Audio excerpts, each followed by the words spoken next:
Hey guys, so I just got back from the theater from seeing Richard Jewell, the new Clint Eastwood movie. I know it's very weird for me to only see one movie a day. It very rarely happens anymore. It's so nice to just go see one movie and be done with it for the rest of the day. It is really nice. It was the only movie I had caught up on that came out this past weekend. It's the new Clint Eastwood movie. I mean, I've stated before in my reviews, and if you don't know, haven't seen me review any Clint Eastwood movies before, Clint Eastwood's one of my favorite actors. Honestly, he's, in my opinion, probably the greatest actor that ever lived, and also one of the best, well, pretty good director. Even though his movies have been, over the last decade, kind of hit and miss. A lot of miss, it seems, a lot more misses than hits. I think, really, if I were to go back, I was sitting there thinking, I was like, what was the last great Clint Eastwood movie? And honestly, the last one I really thought was really great was Gran Torino. That was like 11 years ago. And I'm like, yeah, that's kind of crazy. I mean, his movies haven't been terrible other than 17. Last year, he did do 1517 to Paris, which was a piece of shit. It was the worst movie I saw last year. Um, he's just, my problem with him over the last few years is that he seems like get more and more preachy as he gets older, especially with like his political beliefs and personal beliefs really starting to seep into his movies, and it's starting to bug the shit out of me. I mean, I'm not a Republican, but I love Clint Eastwood. I don't even hold that against him, man. I know he's a Trump supporter. Don't give a shit. He's one of the best actors. I don't care, but like, man, I made the joke that he's literally becoming the character. In some ways, his character from Gran Torino, he's basically becoming that old man that's yelling at kids to get off his lawn. It's almost turning into that. I love Clay. I'm not saying so, but with this movie, I got trailers for this quite a bit, and it looked good. It did look a lot like the movie Sully in that it kind of had a lot of the same story elements that Sully had. And that was the thing I was thinking of while I was watching the trailers about. It was about a guy who did a very heroic thing, who then kind of got investigated by the government for maybe some wrongdoings. And I'm like, yeah, it's a little too similar. And also, my worry was going into this movie that he was going to find a way to make this an allegory about Donald Trump and all the stuff that he's dealing with as far as the media and the government supposedly going after him and being a witch hunt. I was like, man, I hope to God no. Like, please don't. It's been getting decent reviews, like pretty much most of his movies over the last decade or so. They've been getting pretty decent reviews. Some even saying that was like his best movie in a long time. I'm like, okay, all right. It's like I said again, no matter what, I've gone seen pretty much any movie he makes. So if his name's attached to it as far as director, I'm going to see it. And I'll say this right off the bat. I liked it. I did. I liked it. I didn't love it. I didn't love this movie. I had some problems with this movie, and a lot of the problems I had with this movie are a lot of the same problems that I had with a lot of his previous movies, a lot of his most recent movies, and I'll get into that in a second. But I didn't hate this movie. I just thought it was okay. Probably a rental. It's just like falling under the same category over the last few recent Clint Eastwood movies over the last decade, just being mediocre to okay. I had some problems with this movie, and I'll get into that in a bit. But there are things about this movie I really do like. I'll start with the positives. I will. I want to start with the positives.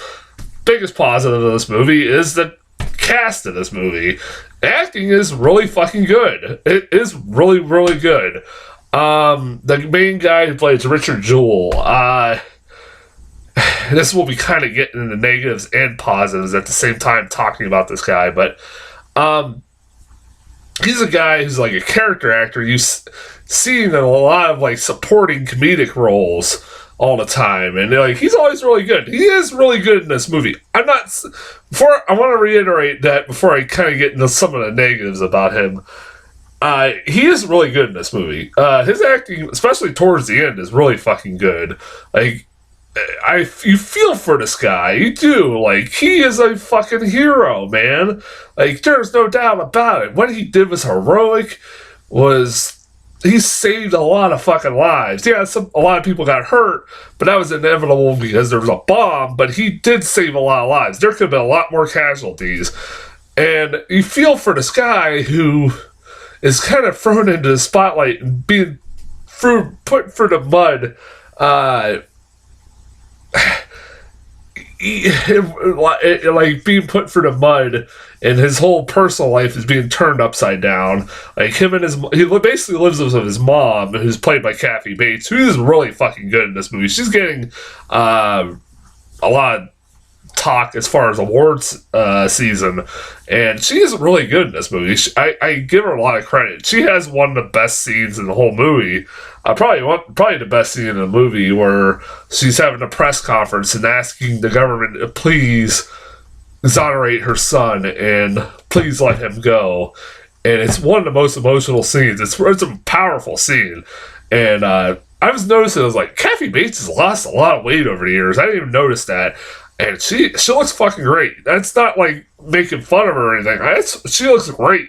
God bless her. I love Kathy Bates. She's an awesome actress.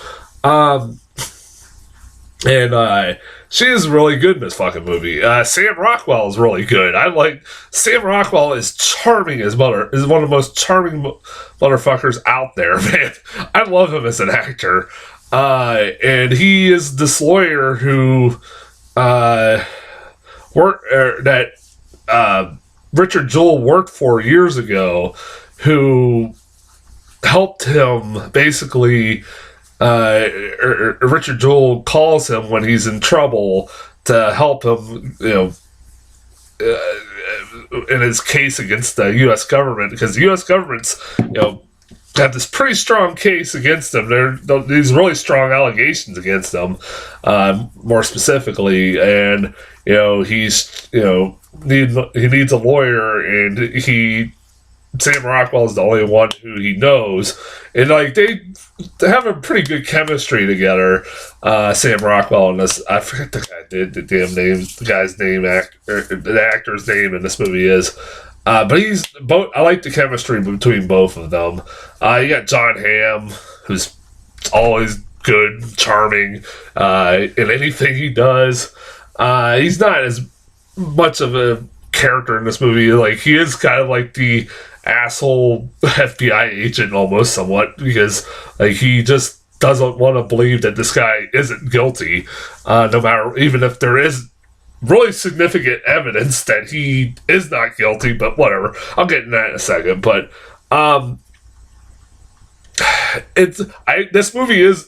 the story of this movie is really interesting. It is like a really crazy story that this poor guy went for a lot of shit in this movie, in this story, that a guy who was really a big giant hero and should have been given like all the awards that a hero like him should get, he got fucking pretty much blamed for this bombing wrongfully, and it's kind of horrible. Like, and I'm not the only one who didn't know this story. I hear a lot of people say, I didn't even never hear the story. I never heard the story before. I know about the Atlanta bombings, but I'd never heard the story before until I saw previews for this movie. And it's insane that like not a lot of people know about this story, and it's kind of sad. Like, this poor guy, the shit he went through. I do feel for him. It's really well directed, obviously. It's Clint Eastwood. He knows how to fucking make movies. He's not a bad director whatsoever.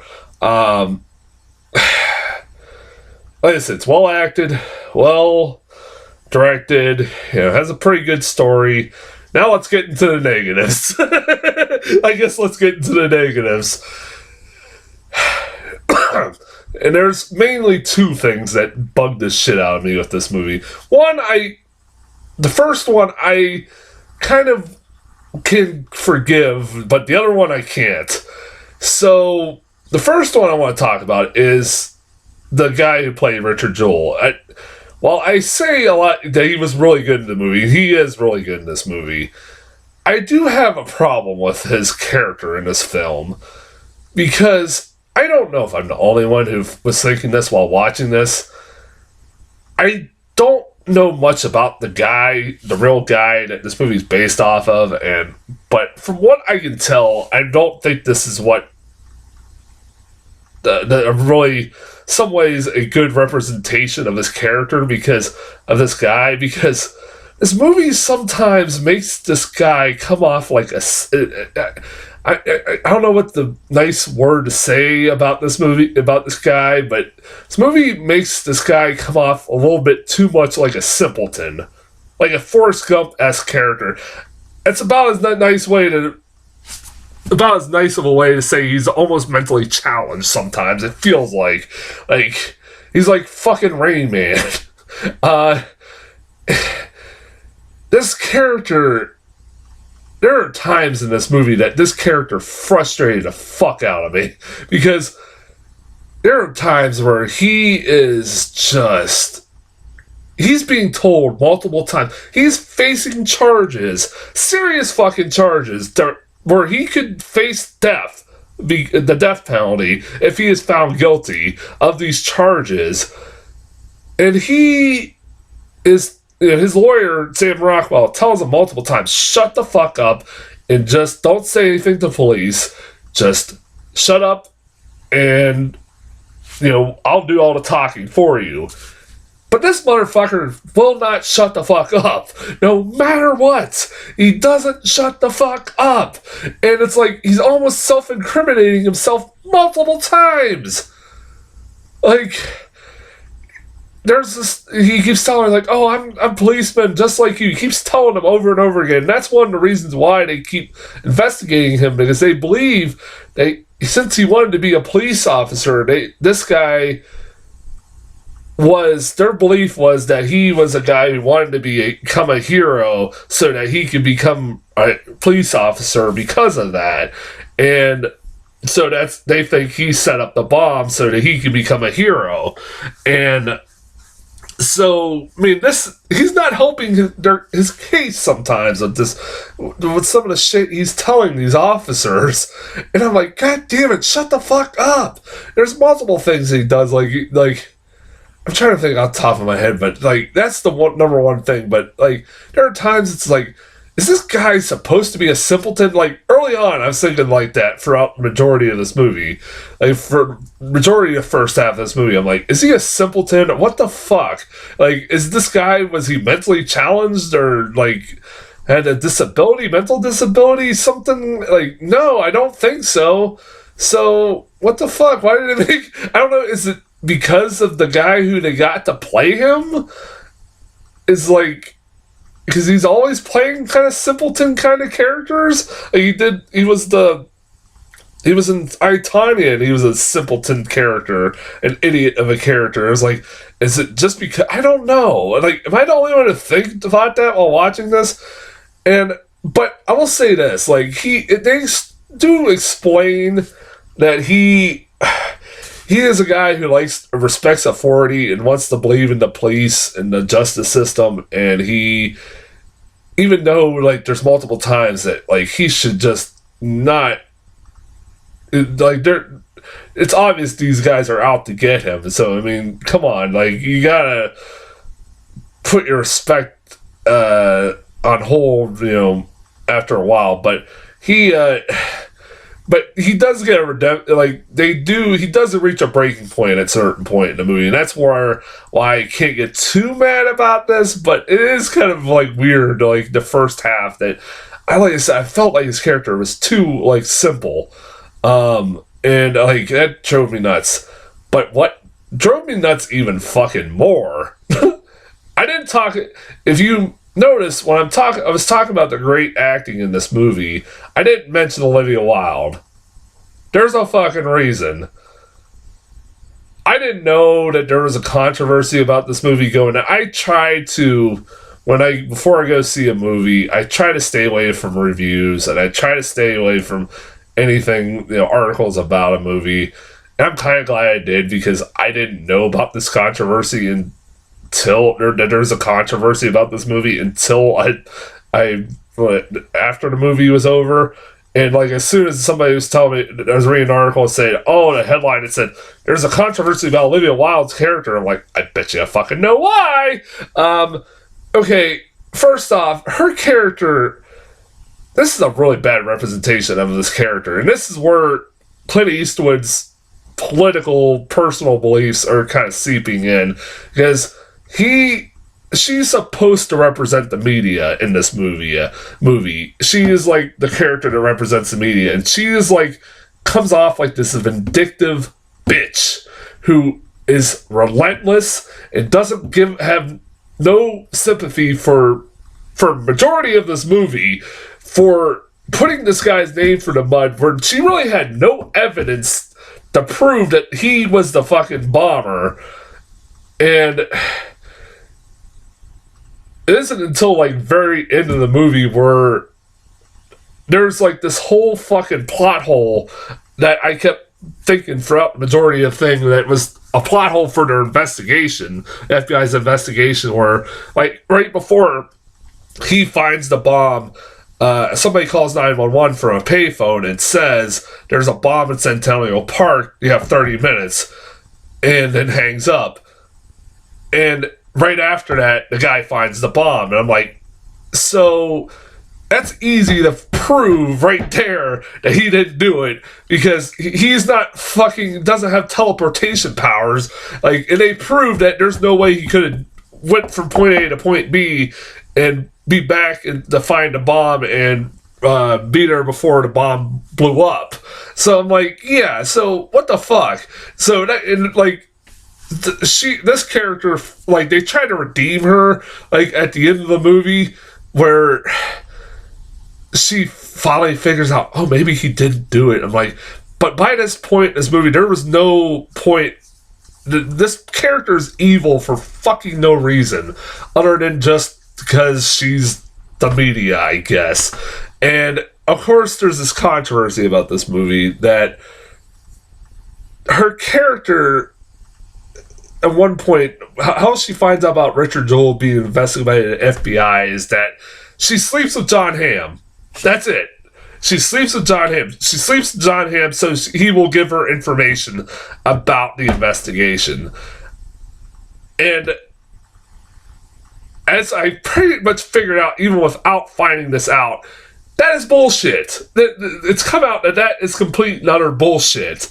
The real person that did this didn't do, or that this movie's based off of, this character's based off of, didn't really do this.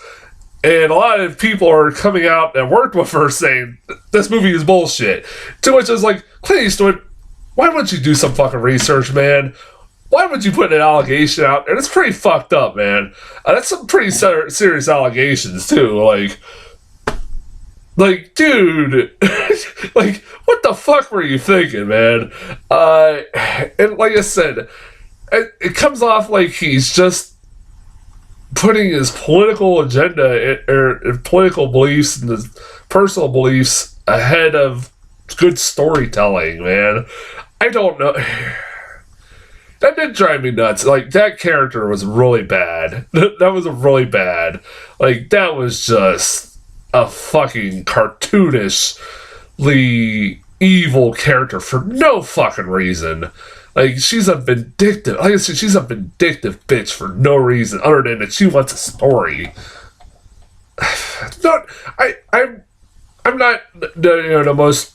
I don't work in media all the damn time. I've worked in some media here and there. People are not fucking like that. If you really think people are like that, you're a fucking moron. And fucking reporters are like that. You're just go fuck yourself. Like I said, that whole, just to prove that I'm not a sexist asshole, I agree. the outrage about her characters is right on. That, like, if this person really never did that, like fucked a FBI agent to get information, then that's horseshit. I'm pretty certain that's something that they made up for the movie. I could honestly believe that. That's some bullshit. It's pretty fucking wrong if they did do that. And if they didn't, anyways. But yeah, this movie, like I said, I wanted to love this movie, and it's not. There's a lot about this movie to really like. But I didn't. I liked it, but I didn't love it. I'd say a rental. Not a lot of people saw it. I was the only one in the theater. I was surprised, but I was the only one in the theater. Yeah. But yeah, it's a decent rental. Yeah, that's as far as trailers. Or that's as far as the movie goes. Trailers, I got one new trailer. It's the new trailer for Bad Boys for Life, which showed more of the story where they're having to work with a young group of cops, Will Smith and Martin Lawrence, and also some guys trying to kill Will Smith. And it's a restricted trailer, so it showed, like, it had the F word, them saying fuck 500 times, and also a little bit of violence. Yeah, I don't. And, like, Bad Boys, I liked the first two enough. It's been years since I've seen them, but I liked them enough that, I'm sure I'll like this one. It's like, what I remember most about those movies is that Martin Lawrence and Will Smith have great chemistry together, and that's what made that movie work. Those movies work. Who knows if this movie will be good or not? We'll see. It's coming out in January, so I don't have high hopes, but I'm surprised it's not in, like, summer or something. Like, you could probably get decent numbers at the summer box office, but yeah, that's as far as trailers go. Next week is gonna be fucking. This coming week's just gonna be crazy. We got Cats, which I'm looking forward to. As I've said a million times, I cannot wait for that movie. Bombshell, and some indie, small independent movie called Star Wars. I don't know if anybody's ever heard of it or anybody really cares about it. I'm sure nobody really does. So, yeah, that's as far as this next week. It's going to be crazy. I don't know. I'm very busy right now at work, and I don't know when I'll have the time to go to the movies. I am going to probably try to fit in Star Wars at least very quickly. I don't know. Like I said, I do want to see Cats because I just want to see how the train wreck on a fucking big screen. But I will have reviews for all three sometime in the near future. I just don't know when. But until then, I'll talk to you guys later.